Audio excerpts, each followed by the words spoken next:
Hello, everyone, and welcome to another episode of our show. Today, my guest is Stefan Nunn, who is part of the award-winning legal and privacy team at TravelPerk, one of the world's leading B2B travel management platforms. He's a legal counsel where he's been instrumental in fundamentally altering his day-to-day role in the last 12 months.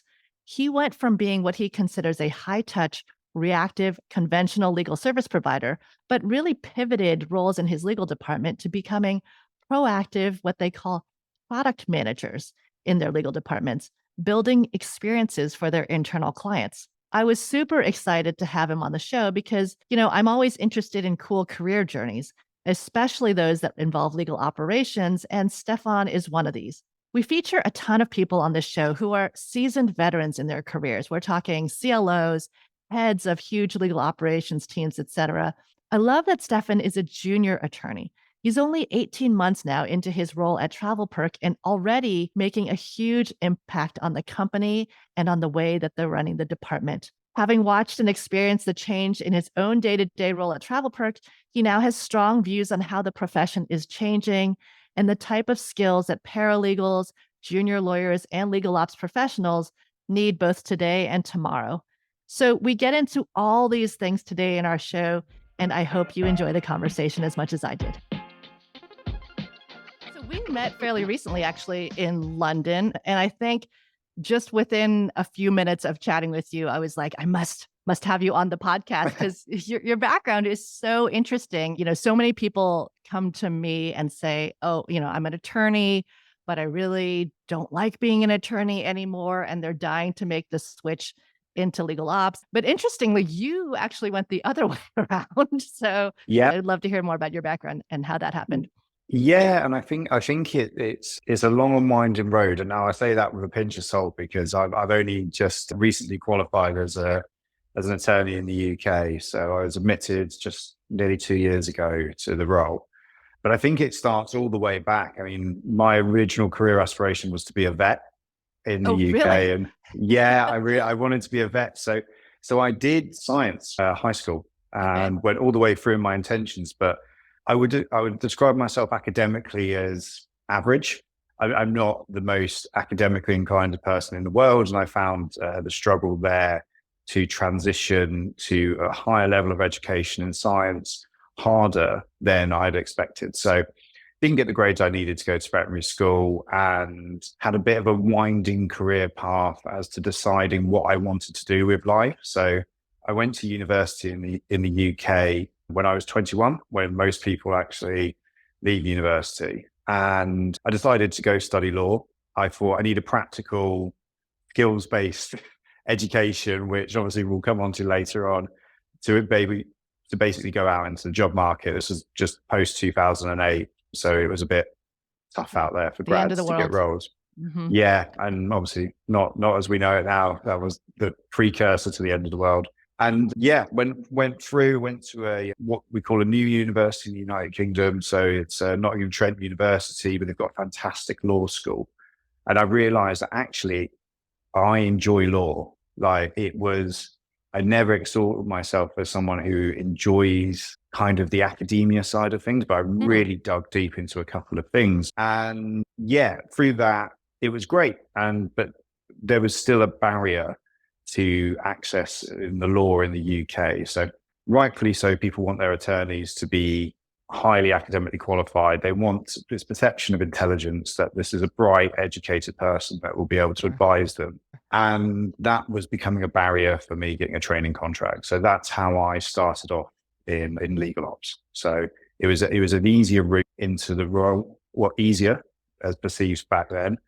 And I started off as a contracts administrator for a pharmaceutical company called GW Pharmaceuticals. And I think that's where I started cutting my teeth.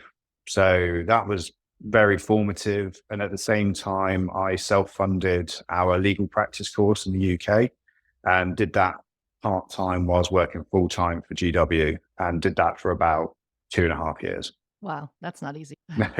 No, definitely not. And then, still alongside it, kind of hustling away, trying to get those training contracts and still finding the doors closed to me because of, the framework in which we're built, and starting to lean more into the contracts management side of things, legal operations, finding that my mindset for efficiencies and standardization of processes, which made sense to me, and probably should give credit to my parents here, whom are very process-minded things. My mother, we grew up with her being the pioneering breadwinner of the family, going out and leading manufacturing organizations in the family as a tradesman. So very deliberate in the way he does stuff. So subconsciously, I think I inherited those skill sets. Yeah. And then applied it to my professional career. I'm the first person in my family to be degree educated. And just took it forwards and found a career path where I could essentially do some paralegaling stuff, but mainly I was doing the operational side of things and getting companies in shape, essentially finding those skeletons in the closet and trying to sort them out. And that's how I started my legal ops career, and which culminated in a role within a global financial services institution where I eventually trained. Awesome. And was that something you were seeking out, or did you kind of you were interested in legal, so you started, as you said, contracts administration and other things, and just because of your personal interest and initiative blossomed into kind of more of a legal operations role, right? It was an interesting blend, because I think the interest of legal ops, and you just alluded to then at the start here, are people that are a qualified attorney that want to move into legal ops, is that I think legal ops and legal sit very well alongside each other, especially when you're really junior, because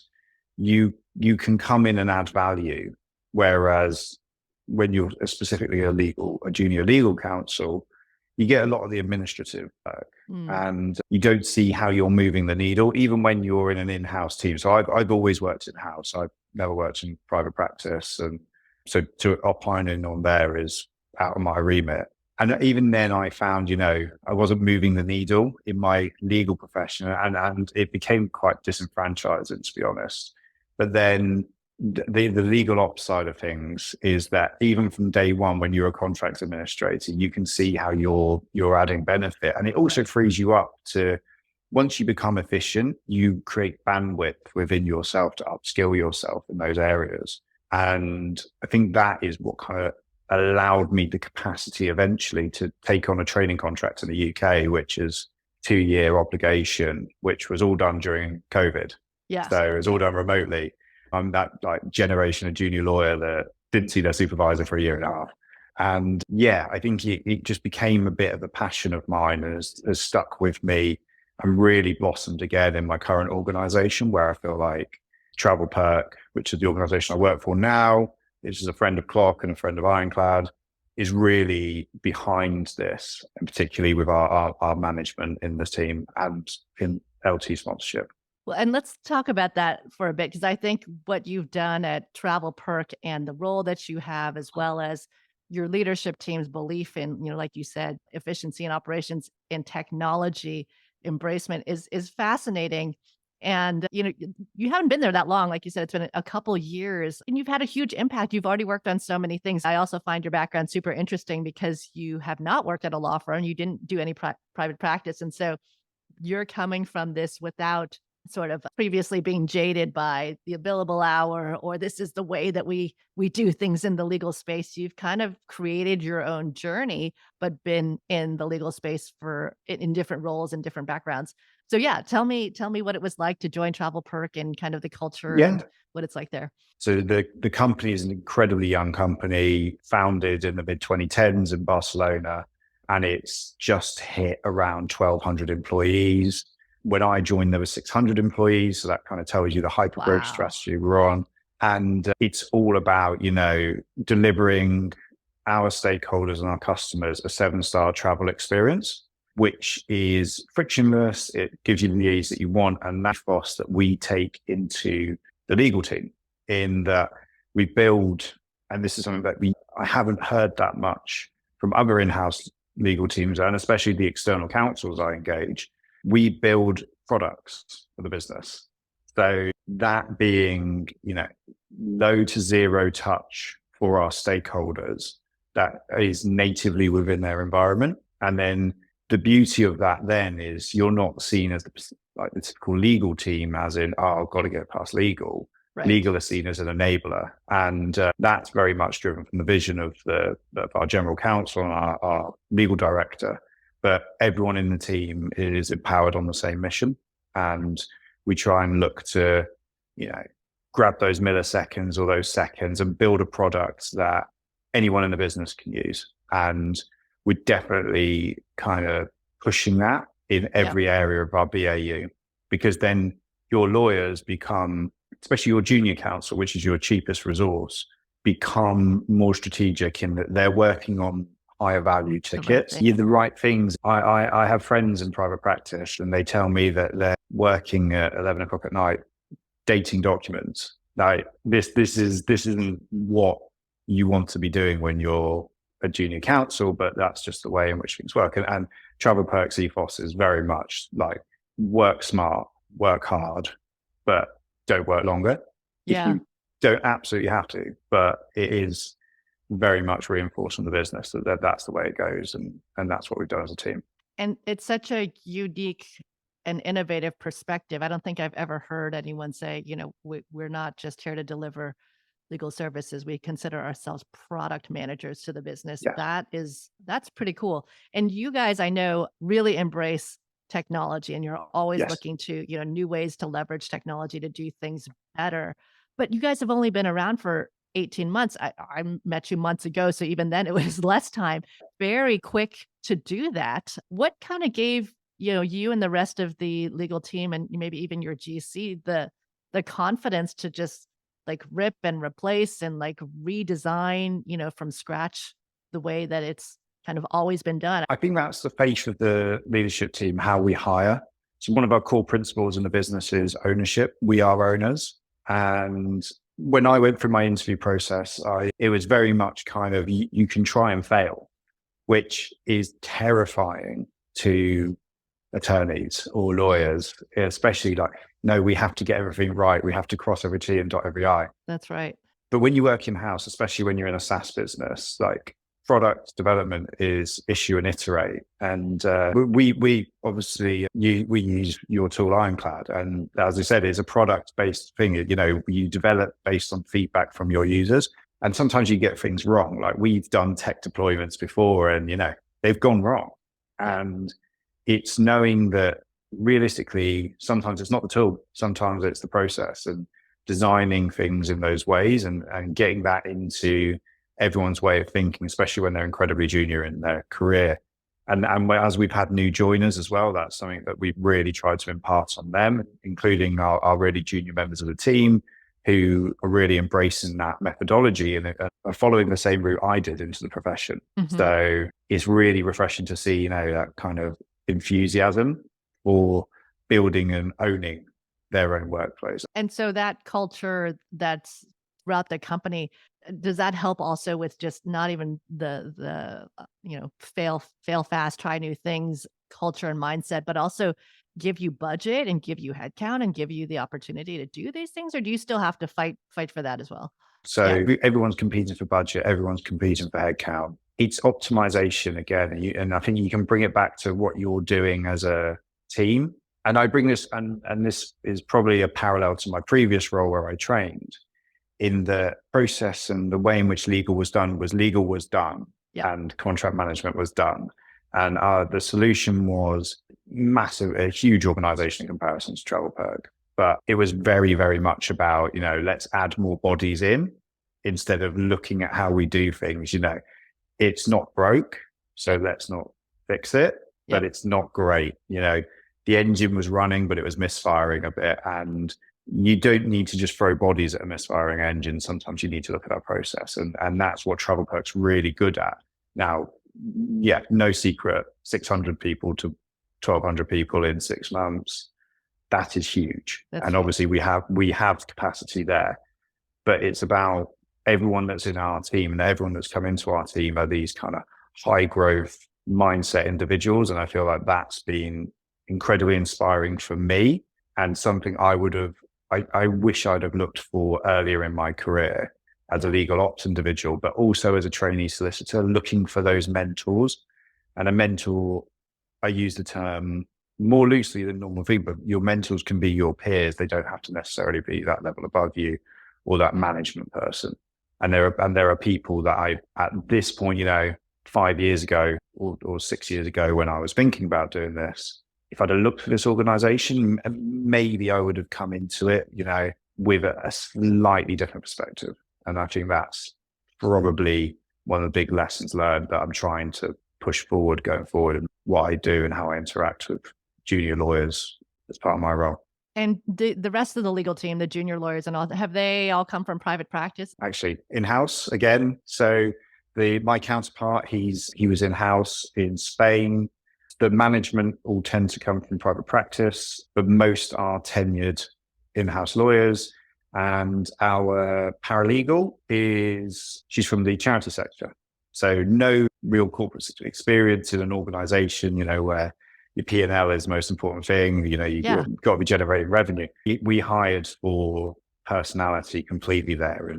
And everyone is a grafter, which I don't know if that kind of translates across to thing, but everyone wants to work hard and is very willing to hustle.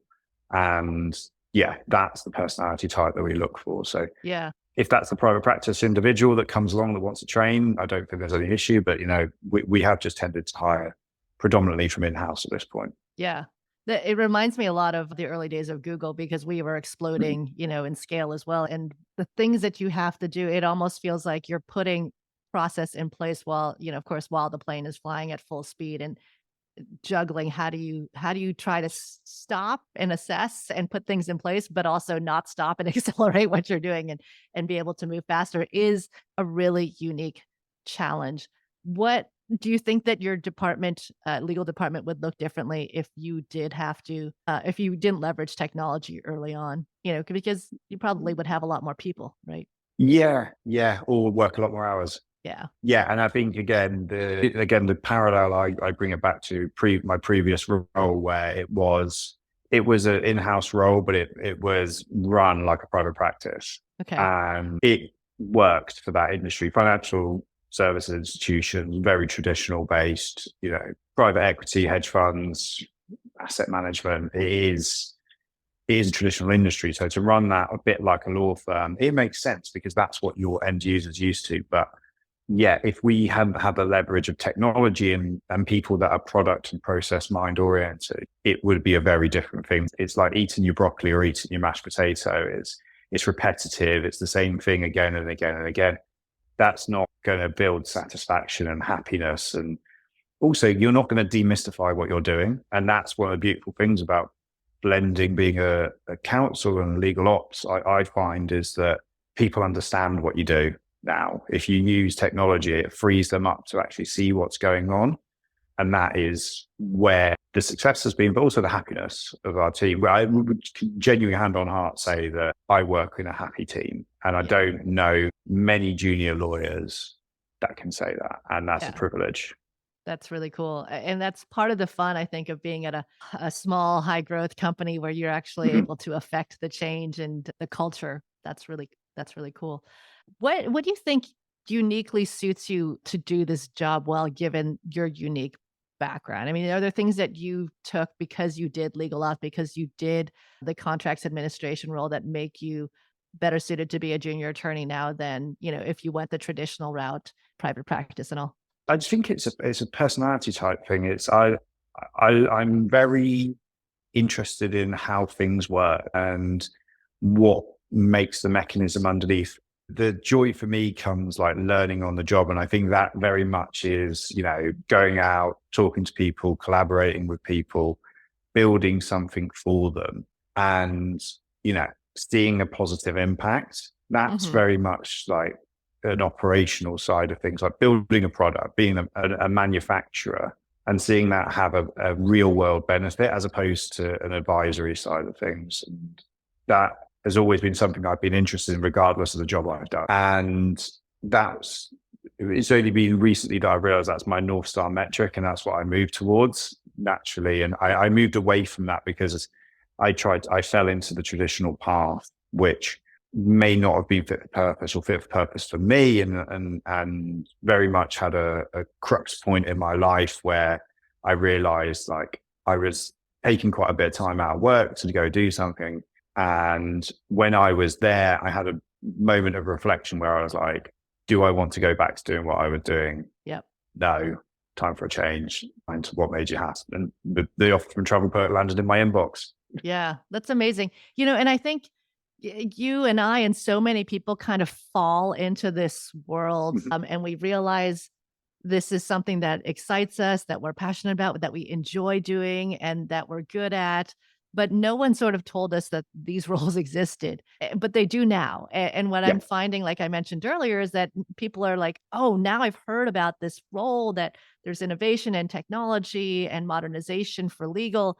That's what my passion is. How do I do that? And so many of us that have gotten here fell into it by accident. I know that you have a passion for just the educational route, and what can the yeah. academic institutions be doing? Should there be, ways that there's credentials or professions that more people know about? And is that what can we do to kind of raise the awareness and path to this profession?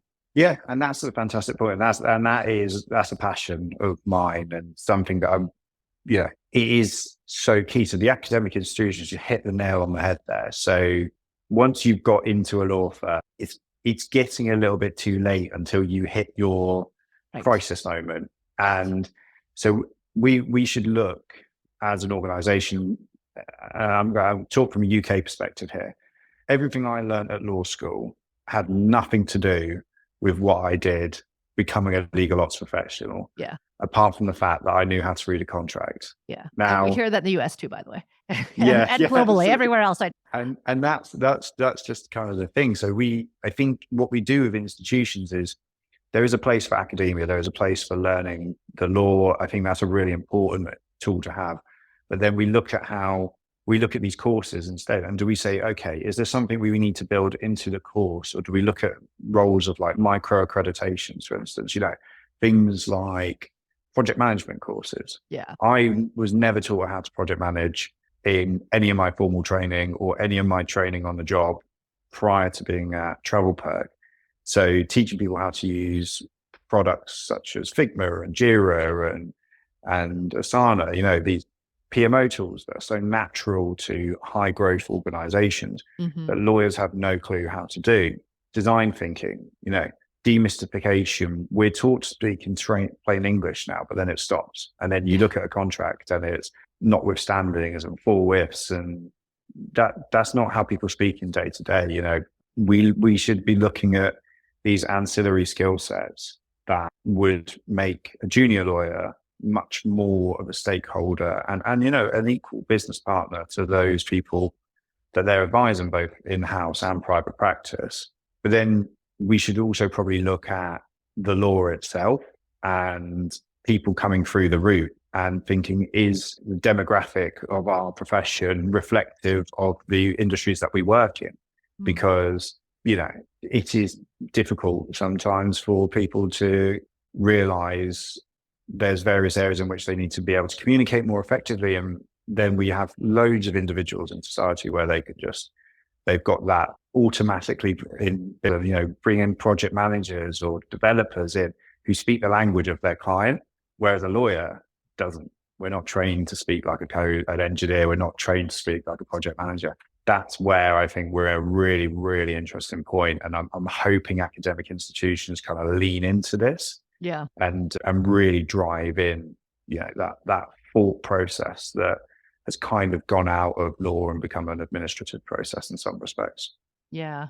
I mean, we talk so much about how the industry needs to change and modernize. And I definitely have always been the school of thought that the innovation and the change is being driven out of in-house legal teams because of the necessity to do things more efficiently and effectively. Less so at the law firm. So, they will be much slower to change, but hopefully that's starting. And then the last part of the ecosystem to change is going to be academia, is going to be the law schools. And again, for the same reason that there hasn't been a catalyst for it. I'm feeling like with technology and all the buzz around generative AI, the schools are Yeah. starting to think, maybe we should be, doing things a little differently now. Do you think there's hope? Yeah, there must be. I'm a bit of an optimist. So I'm a bit of an eternal optimist in that where there's a will, there's a way. And we've seen it with various other ways. I mean, this generative AI boom has been incredible. And I think if you believe in it and you've lent into it, and we've lent into it very hard at Yeah, I TK wanted Law. that too. Yeah. And this is one of the things, and it's interesting because again, we're moving away from process-minded thinking to thinking, how can we create knowledge creation again?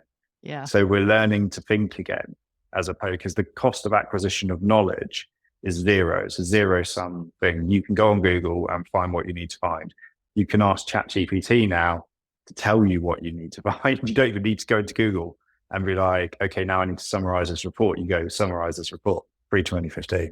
Now we are building knowledge creation individuals as well. So the era of the PSL, the professional services lawyer, is coming, and in-house teams are uniquely positioned to build essentially their own mini law. Yeah. And that's what's really exciting. And we need to, academic institutions need to potentially think about this as an entrepreneurial skill set that we need to start teaching lawyers.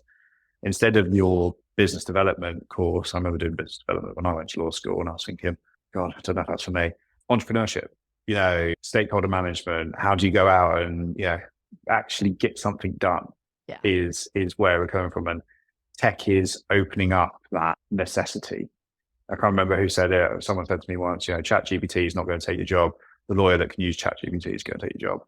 That's right. That's right. Yeah, couldn't agree more. So, and it just reminded me, I mean, I know that Andy, your GC, is really passionate about leveraging generative AI in your department. Would love to hear, as such an innovative and forward-thinking team, how are you guys already or starting to think about Gen AI in legal? So we use a closed generative AI tool that is trained on a specific data set. And within that, we're using it to facilitate flow optimization. So wherein someone would come into legal, put a ticket request in, I need to generate a non-disclosure agreement. They go into this chatbot and they go, I need to disclose some confidential information, but I don't know what the next step is. And it surfaces up an explanation of what confidential information is, prompts them through to a public workflow. So a big proponent of public workflows within the organization, and they can self-standardize non-disclosure agreements. And that's really simple stuff.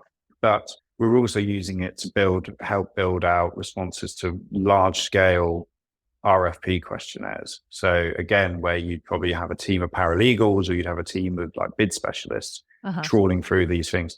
We've enabled sales individuals to go forward and ask these questions. These are legal questions, but you don't need a lawyer to answer them, and you don't need administrative staff anymore. So what you do with those individuals, it doesn't take that job away. They are knowledge creation experts, and right now that's where we're at. But we see potential here, and we're exploring things in collaboration with partners on utilizing these language models to look at how in real time we can answer questions from customers on calls in relation to privacy questions, in relation to security, these key things, not via a Slack message to legal, but by the bot sitting there and actually helping you determine how things are going to go. In very early stages, we're very, very tentatively testing the water. But the generative AI side of stuff is, you've just got to lean in. And just like I think with junior counsels, thinking, what skills do I need? Do I need to do legal ops? Lean in and lean into this generative AI thing, because I was reluctant for 3 weeks, 4 weeks of it, and that passed me by. So I've had to lean in even harder. And unfortunately, that is, if you're scared, it can be trepidatious to do so, but just get in there and ask some questions to it. I mean, as long as you're not sending it to, an external party straight away without validating the information, which I think a few individuals in some cases have recently, you should be fine. You should be fine. Yeah. Check your backs. We're lawyers. That's what we're trained to do. It's so fun. I love every time I talk to the folks from TravelPerk. I get really excited because it sounds like such an incredible culture and department to be working in, and what an opportunity to do that. looking back, what advice would you give to others to find opportunities like this? Not everyone, this is not for everyone. I mean, certainly I know Yeah. people who would really suffer in an environment like this and who need a lot of structure and to be, a lot Yeah. of routine. But for someone who is an attorney or is in an innovation role that likes to dabble and experiment and be able to work in a culture like yours, like how would you identify that when you're interviewing? When you're looking for a role, look for an organization that is aspirational, that's values do align with you. Now, realistically, you look on a corporate website, they're all going to be like, we believe in X, Y, and Z, and it's a lot of the times it's the buzzwords. But you can look around and you look on things like Glassdoor. But the interview process is very much for you. Now, like you said, it's not for everyone. This is not for everyone, this job. Yeah. And that is great, Right. because you are given a lot of agency and autonomy at a very junior age. And I think looking back for me, maybe defining my why I want to do what I do, and what I would like to get out of a career. I think that is more where I would have started out. What I wanted to get out of a career I didn't want to be, it wasn't be a business partner that's, at working at the forefront of like process and development. It just happened that I've got an interest in law. So I see it more as I'm an operations person who is also a lawyer, not a Exactly. lawyer who is an operations person. Now I define that why, and that aligns with most people in the organization as well as in my team. It is finding those like-minded people, and the networks, I think, are fantastic. Block, for instance, Crafty as well, which is a fantastic organization for connecting like-minded people.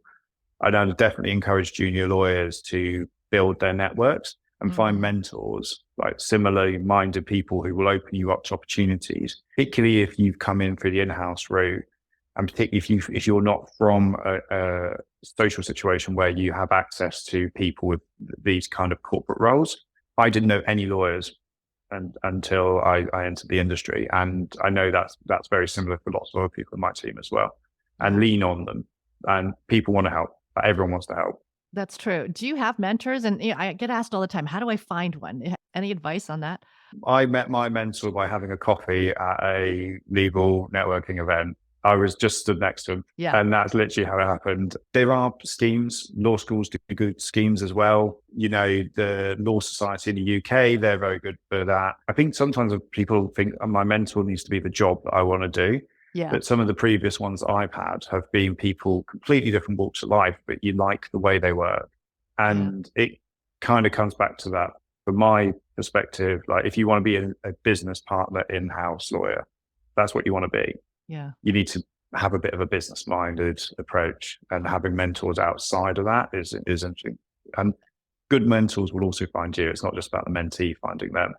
It's such great advice. And I love that because people always ask me, and I think it's not about setting up a program where you get matched to some random person. It is, like you said, you had a conversation, you clicked, that person actually had an interest in your career or the challenges that you were facing and were giving good advice because they put themselves in your shoes. And whether you're the mentor or the mentee, you find a connection somehow, and it doesn't have to be like the same industry. There are great people that you just gravitate towards to ask for good perspective and advice from. Well, Stefan, it was an amazing conversation. I learned a ton from you. I spend so much of my time talking to people in different industries and department sizes and stages of company. And I spend a lot talking to folks like you who are in hypergrowth, who are really innovative, who are thinking. And then on the other spectrum, plenty of conversations with companies that have been around for hundreds of years and are, people who have in the legal department all been there for over 20 years. And so really reluctant to change, but are now starting this journey. And what I love about what's sort of injecting excitement and a willingness to try new things in those organizations is maybe a lateral hire has joined from a more tech savvy or innovative team that's had a legal ops or tech function and are now going into these larger companies and saying, hey, where's all the stuff? Where's all the stuff that I'm used to working with? And so the more we can foster this culture and mindset and then cross-pollinate, to other companies, I think it's super exciting. So thank you for sharing your story. Thanks for all that you're doing out there.